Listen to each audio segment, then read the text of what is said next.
Hello everyone, my name is Luke and welcome to Banking Help SA. This is how to transfer money from Capitec to Nedbank.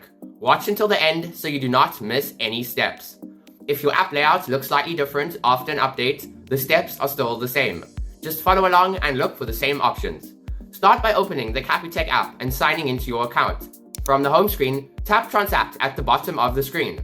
Next, select Pay Beneficiary. If the Nedbank account has not been added yet, tap Add. From here, choose Bank Account. Now enter the beneficiary name and account number. Then tap Choose Bank and select Nedbank.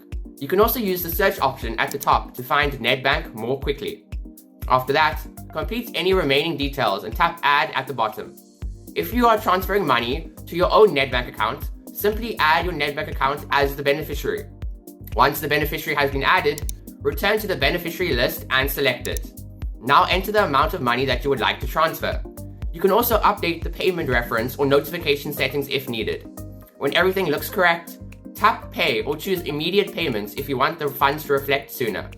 Then follow the remaining prompts and approve the payment to complete the transfer. And that is it. That is how to transfer money from Capitec to Nedbank. If this video helped you, remember to like and subscribe for more easy step-by-step tutorials. Goodbye.